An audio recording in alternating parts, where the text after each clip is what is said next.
If you're a business owner and you can't get out of your own way and you find yourself consistently micromanaging, then this video is for you. I'm Jerry Aliberti, owner of Pro-Accel. So welcome back for another video, guys. In this video, I want to talk about 3 ways that you must do as you're growing your company to get out of your own way. It's a big struggle that I consistently hear with growing contractors. They lack the trust to delegate and to give their employees different tasks, even those that they promote, who they actually do trust a little bit more, right? You want to be promoting if you don't trust those individuals. So in this video, we're going to talk about 3 ways that you, or 3 things rather, that you need to have in place so you can successfully delegate. Starting with the first and the most obvious, you got to hire right. You got to know the role. Everybody thinks that they're hiring right. They're spending tons and tons of money on recruiters, or they're doing these half-ass hiring strategies, whatever you want to call it, but they just don't fully understand the role that they need to hire. If you notice all these hiring descriptions on all these platforms, it's all copied and paste. It's all the same stuff. Nothing is really tailored to you and how you want your company to run. You got to understand that next role of the individual that you need to hire. And also really important, you need to understand where your company is going to be in 2-3 years out. And you need to understand the roles and the roles and the responsibilities and the characteristics and the skills that specific role is going to require 2-3 years out. You don't want to just hire for 2-3 months out. You want that person to be able to roll into and develop into the role that role needs to be, so you can continue to grow your company.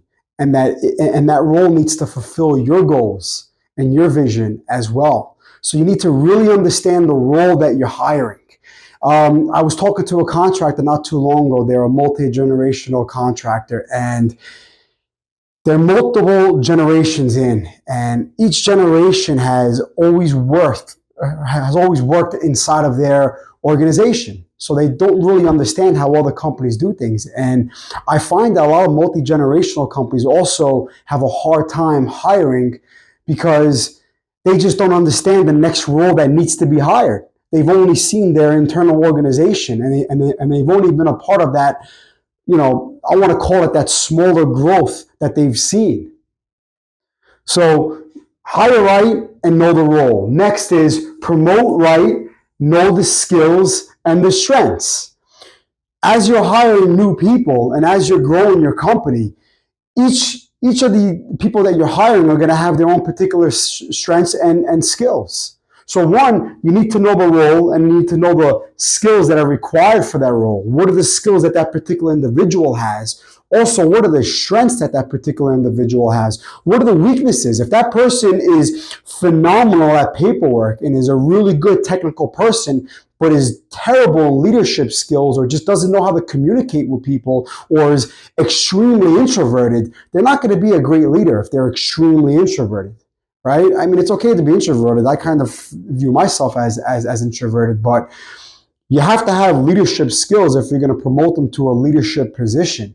If you're a super or you're a project manager, you need to be talking to a lot of people every day. You need to be planning, and you need to be just communicating every single day to so many people.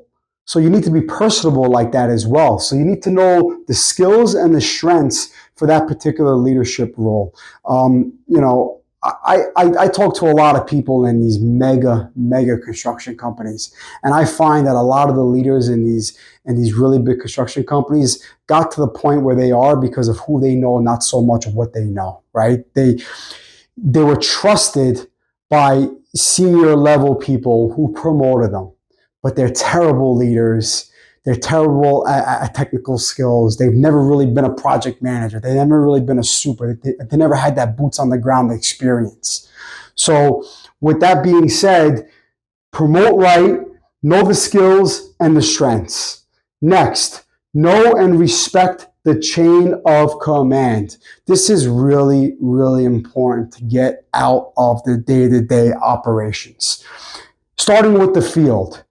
You have the foreman who manages the crews. You have the super who manages the foreman and overlooks the crews. You have the PM who overlooks the super, the foreman, and of course they have to be a part of the day-to-day operations.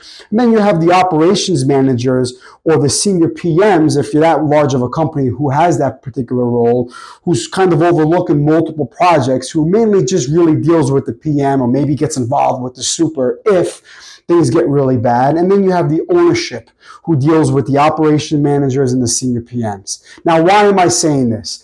I'm saying this because as the crews have problems on the job site, they should be going to the foreman, right? They shouldn't be going straight to the owner, because a lot of owners lack the trust and they feel like they need to be a part of the day-to-day operations because they lack that trust. But if you're hiring right and you're promoting right, then you should be able to respect and empower your foreman to handle the day-to-day, all the day-to-day issues. The foreman should be trained properly where they can handle the day-to-day issues as well. Training is really important.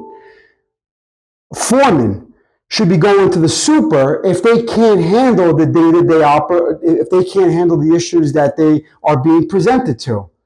If the super can't handle those issues, then they go to the PM. If the PM can't handle those issues, then they should go to the operations manager or the senior PM. If the operations manager or the senior PM can't handle those issues, then they should go to ownership at that point.